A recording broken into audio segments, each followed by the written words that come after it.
Good evening all बच्चों and welcome back to turning point classes. बच्चों आज हम डिस्कस करेंगे क्लास 10 चैप्टर 6 ट्रायंगल नाम है चैप्टर का।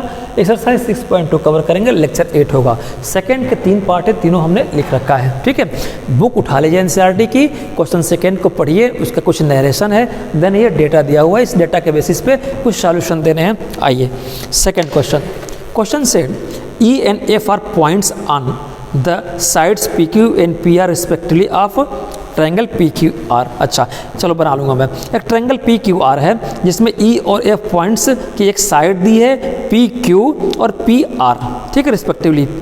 For each of the following case state whether F parallel to Q R. ये कुछ सिचुएशन दिए गए हैं, इन सिचुएशन को आपको सॉल्व करके देखना है कि ये सिचुएशन में ई एफ पैरेलल क्यू आर है कि नहीं है। तो पहले तो हम डायग्राम को ड्रॉ कर लें, फिर से क्वेश्चन को। E and F R points on the side P Q and P R, ठीक है। इसका मतलब कि पी क्यू और पी आर दो साइड्स होंगे, ठीक है। पी क्यू और पी आर दो साइड्स होंगे। इस पर दो पॉइंट दे रखा है ई और एफ, ठीक है। और पैरेलल है कि नहीं है। अब देखो ये पैरेलल तो है, लेकिन अभी आपको पैरेलल मान के नहीं चलना है। क्वेश्चन ने कहा है कि ये डेटा के बेसिस पे बताओ कि क्यू आर के पैरेलल ई एफ है कि नहीं है। फिर से मैंने यहाँ लिख दिया है, लाइन ड्रॉ कर दिया, दो डिस्टिंक्ट पॉइंट को मैंने ज्वाइंट कर दिया है। या ऐसे बनूँ थ्योरम के अकॉर्डिंग कि दो आर्म है पी क्यू और पी आर आर्म है, दोनों आर्म पर एक ऐसे दो पॉइंट है, एक ऐसी लाइन खींचा जो डिस्टिंक्ट पॉइंट पे कट करती हो, तो ऐसे ही खींच सकते हो। ये पॉइंट एक है, एक ये, दोनों डिस्टिंक्ट है, ठीक है। क्वेश्चन की थोड़ा लैंग्वेज को समझो।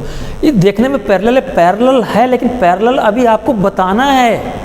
बीपीटी थ्योरम को याद करो, और इस क्वेश्चन को सॉल्व करने से पहले बीपीटी थ्योरम को आप जरा रिकॉल कर लीजिएगा, यूट्यूब पर अपलोड कर रखा हमने। वैसे 6 और 6.2 दोनों थ्योरम को आप देख लीजिएगा, फिर और इसमें मज़ा आ जाएगा। देखो फिर से, इसके ये पैरेलल है कि नहीं मुझे पता नहीं है। कुछ डेटा दिया गया है, कुछ यहाँ पे आंकड़े दिए गए हैं, इनके बेसिस पे आपको बताना है कि ई एफ क्यू आर के पैरेलल है कि नहीं है, यानी कि ये इसके पैरेलल है कि नहीं है। 3 सिचुएशन है, तीनों में हो भी सकता है, नहीं भी हो सकता है। तो किस सिचुएशन में पैरेलल है और किस सिचुएशन में पैरेलल नहीं है, ये आपको बताना है, ठीक है। चलिए, पता नहीं ये पैरेलल है कि नहीं है, ये तो डेटा बताएंगे कि पैरेलल है कि नहीं है, ठीक है। चलिए अच्छा, तो पार्ट फर्स्ट को कुछ नहीं करना बेटा, जरा रिकॉल कर लो बीपीटी थ्योरम। बीपीटी थ्योरम में मैंने कहा था कि एक ट्रायंगल के दो आर्म को दो डिस्टिंक्ट पॉइंट पे काटने वाली लाइन ये बेस के क्यू आर के पैरेलल होगी। ये तो बात समझ में आ गई। तो इसमें बीपीटी थ्योरम में अगर ये पैरेलल है तो क्या कंडीशन थी कि this upon this equal to this upon this. फिर से P E upon E Q equal to P F upon over F R, ये बीपीटी थ्योरम ने बोल रखा है। ये दोनों पैरेलल होगी तो ये चीज़ होनी चाहिए। फिर से अगर ये दोनों पैरेलल हैं तो P E upon P over E Q, ऐसे P E over E Q equal to P F over F R, ये इक्वल होना चाहिए अगर ये पैरेलल है तो। ये टेस्टिंग करना है हमें, ठीक है। आ जाइए करते हैं ना। पहले तो मान के चलते हैं कि पैरेलल है, देखते हैं पैरेलल होगी तो दोनों रेशियो इक्वल होनी चाहिए। आओ लिखते हैं P E over E Q equal to P F over F R, ठीक है। आपको देखो ये फर्स्ट का सॉल्यूशन है, पार्ट फर्स्ट का। पी एफ दे रखा है, पी एफ, चलिए पी की बात हो रही है, कहीं पी है, पी है, चलिए 3.9 पी है, और ई क्यू कितना है बच्चों 3, इक्वल टू पी एफ दे रखा है 3.6 और एफ आर दे रखा है 2.4, ठीक है। फिर से मैं एक बार कंसेप्ट क्लियर कर दूं, अगर ये दोनों बराबर होंगे इसका मतलब कि ये पैरेलल लाइन है। क्यों? क्योंकि थ्योरम 6.1 6.2 को अगर पढ़ो तो बात यही हम लोगों ने देखा था, प्रूफ किया था कि अगर इस लाइन के पैरेलल कोई लाइन दो डिस्टिंक्ट पॉइंट पे कट करे और ये कट करेगी तो ये और ये इक्वल होंगे, ठीक है। तो चलिए देखते हैं दोनों रेशियो, दोनों प्रोपोर्शनल इक्वल हो रहे हैं कि नहीं है। चलिए तो इसको कैसे करेंगे, दो तरीके से सॉल्यूशन कर सकते हो। इसको छोटा कर लो, चाहे यहाँ से कर लो। 3 1 जा और 1.3, देखो हो गया 1.3 आया। और इधर देख लो 12 से कर लो 2 36 3/2, ठीक है। यानी कि 1/3 और 1.5 आया, ठीक। अच्छा, इससे पहले समझ लो एक बार, जो लोग थोड़ा सा वीक है मैथ में, डेसिमल 1 डिजिट इधर है, डेसिमल 12 बराबर हो गए, खत्म हो गई बात, है ना। अच्छा, अब देखो यहाँ की यहाँ ये रेशियो एक साइड की 1.3 आई, यानी कि PE और EQ अगर ऐसे रेशियो आई देखा जाए तो, ठीक। और PF और FR इतना आया, क्या दोनों इक्वल है? ये इक्वल नहीं है। तो इक्वल नहीं है, हमारी BPT बेसिक प्रोपोर्शनैलिटी थ्योरम तो ये कहती है कि इक्वल होने चाहिए, तो इक्वल नहीं है। तो ये क्वेश्चन ये कहा है कि देख के बताओ कि क्या EF और QR इक्वल है, EF जो है QR के पैरेलल है। तो फर्स्ट के डेटा के बेसिस पे आप कह सकते हो कि here EF is not parallel to QR, ये पैरेलल का साइन है, ठीक है। ये आपका यही आंसर हो गया, ये पैरेलल नहीं है, ठीक है। तो आंसर होगा नो, या लिख दो ऐसे लाइन पे, ठीक है। दोनों बातें एक ही है। अच्छा, सेकंड पार्ट को देख लेते हैं। सेकंड पार्ट यहीं पर निपटाते हैं, मेरे पास अभी स्पेस है। चलिए, सेकंड पार्ट का डेटा ये है, फिर से वही PE/EQ। अगर ये पैरेलल होगी तो रेशियो दोनों आर्म्स के कटिंग पॉइंट के रेशियो इक्वल होंगे। इसका मतलब कि मैं फिर यही लिखूँ P/EQ equal to PF/FR, equal होने चाहिए। टेस्ट करते हैं, PF कितना है इसमें 8, PF कितना 8 सेंटीमीटर, EQ कितना है आपका, या EQ या Q बात एक ही है 4.5 इक्वल टू PF कितना आपका 8, PE, ये PE है बेटा, ये PF नहीं सॉरी PE, तो PE कितना हमारा 4। अब PF कितना आपका 8 और FR कितना है, FR या RF बात एक ही है 9, ठीक है। चलिए अब देखते हैं क्या क्या फ़र्क पड़ता है। इंटेलिजेंट बच्चे तो यहीं पर देख के बता देंगे। देखो कैसे, दोनों के बीच में इक्वल है तो ये आराम से कट हो जाएंगे, ठीक।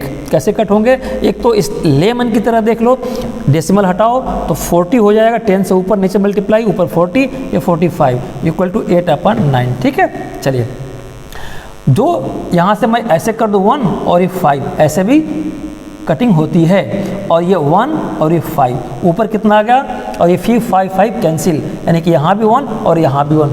यहाँ तक किसी बच्चों को दिक्कत हो गई हो तो मुझे रोक सकते हो, ठीक है। चलिए, अगर ऐसे नहीं करना है, समझना है, तो बिल्कुल ऐसे समझो आराम से, ठीक है। डेसिमल को हटाने के लिए ऊपर 10 से मल्टीपल करोगे, क्योंकि डेसिमल 1 डिजिट तक है, तो ये 4.5 × 10 हो जाएगा। चलिए, किसी ने कहा है कि पूरा बता दीजिए, ठीक है, इधर से मतलब नहीं है, तो ऊपर हो जाएगा प्यारे बच्चों 40 और नीचे 45 ही रह जाएगा, क्योंकि डेसिमल 10 को न्यूट्रलाइज कर देगा, इक्वल टू 8/9, ठीक। अच्छा, कोई ऐसा नंबर जो दोनों को डिवाइड कर दे, दोनों को कट कर दे, दोनों को एलिमिनेट छोटा कर दे, हाँ सर कर सकती है ना। कौन सा 5 9 जा 45 और 5 8 जा हो गया। चलिए, तो अब आपकी बात क्या होगी, यहाँ पे मैं जरा पेन चेंज कर दूँ, ऊपर 8 नीचे 9, तो ऊपर 8 रेशियो बनी 8/9 और 8/9। अच्छा, इनको देख के बताओ दोनों इक्वल है, ठीक।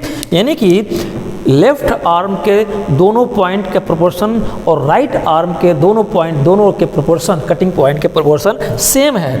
तो यही तो BPT थ्योरम है, बेसिक प्रोपोर्शनैलिटी थ्योरम यही तो कहती है कि अगर ये दोनों बराबर हैं तो मान लेंगे कि ये आपस में पैरेलल है, ठीक है, ये पैरेलल है।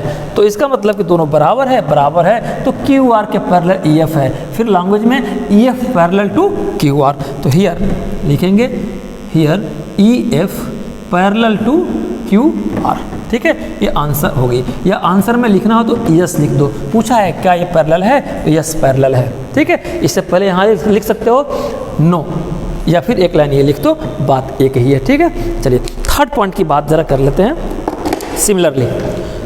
नाउ सॉल्यूशन थर्ड को देखते हैं, पार्ट थर्ड को। अच्छा, पार्ट थर्ड के डेटा दिए हुए हैं बेटा, ज़रा इसको ध्यान से करना, जितना आसानी से इसको कर लिए उससे थोड़ा सा ब्रेक लगाना पड़ेगा।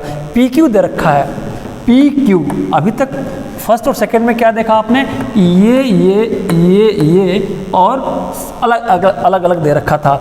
आप ढूंढोगे क्या कि P/EQ। इस क्वेश्चन को दो तरह से कर सकते हैं, इस पार्ट को, ठीक है, लेकिन मैं सिंपल लेके चलता हूँ जिस पे आपकी प्रैक्टिस बनी है, एफ आर। ठीक है, आप ये चीज़ ढूंढोगे तो क्या क्या दिया है, पी क्यू दिया है। अच्छा, पी क्यू दिया, पहले जो दिया उसको फिट कर लेते हैं। ठीक, पी कहीं नज़र आ रहा है, पी नज़र आ रहा है 0.18। ठीक है, ई क्यू कहीं नज़र आ रहा है बेटा, नहीं है, कोई बात नहीं, इसको छोड़ देते हैं। पी एफ कहीं नज़र आ रहा है, पी एफ हाँ 0.36 ये नज़र आ रहा है।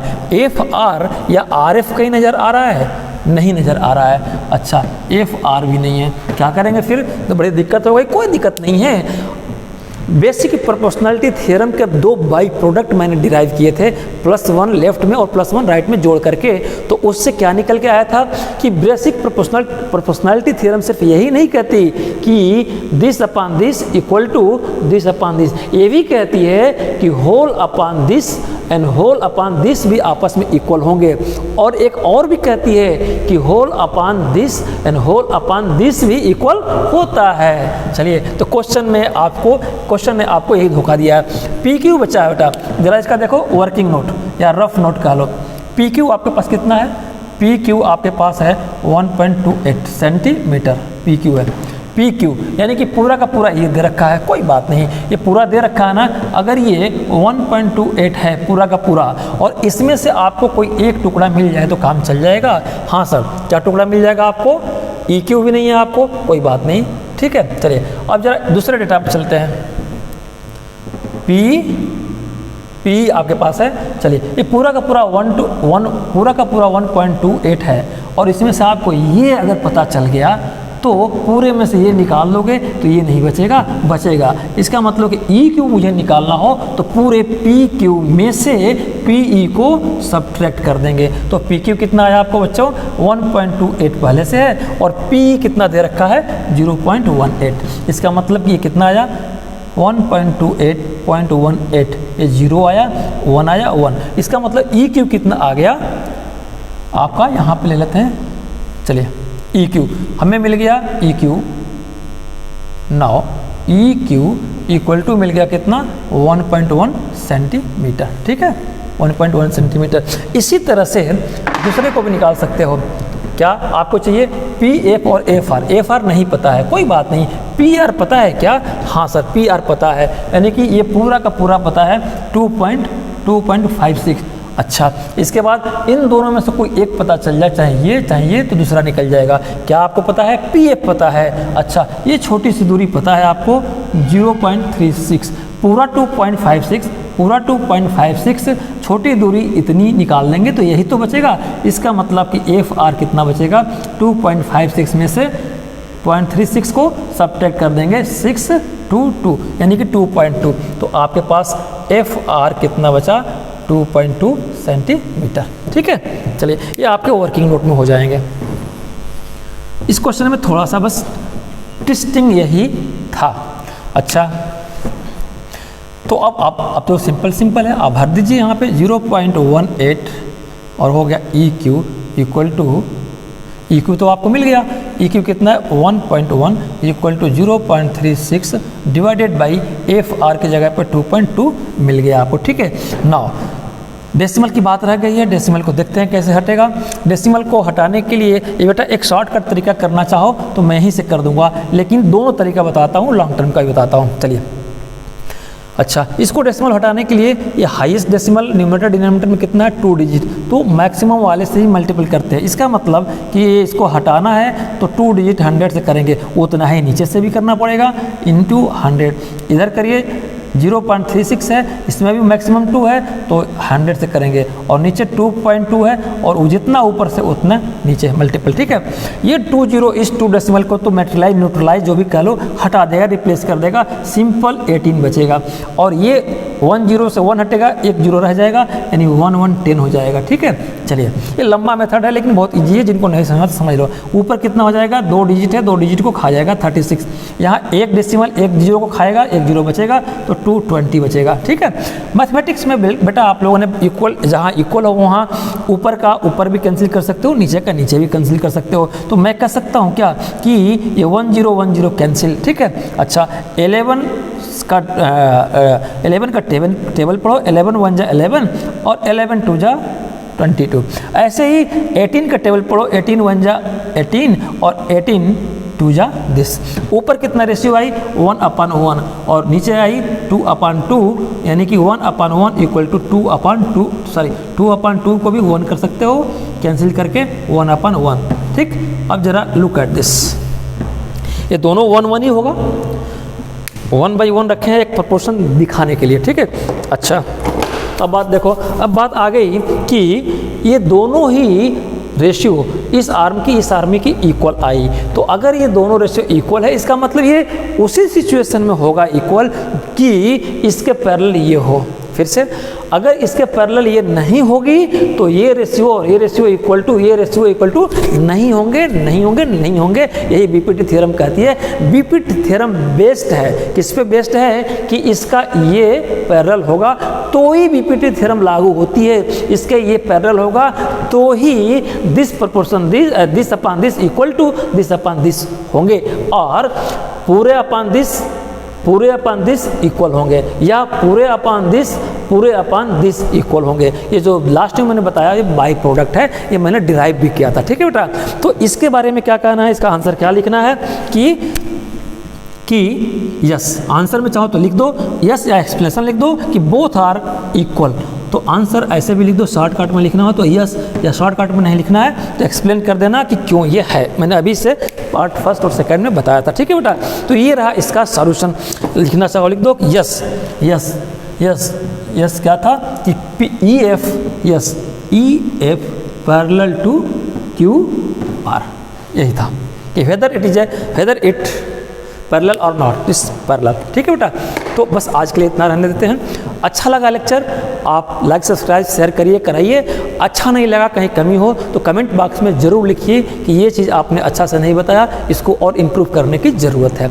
ठीक है बेटा, लास्ट में एक अपील करता हूँ, आज भी एक अपील कर रहा हूँ। राष्ट्र आपका है, राष्ट्र हित में बिजली बचाए। आपकी छोटी सी बचत किसी घर का उजाला बन सकती है। Please save electricity in the interest of our nation.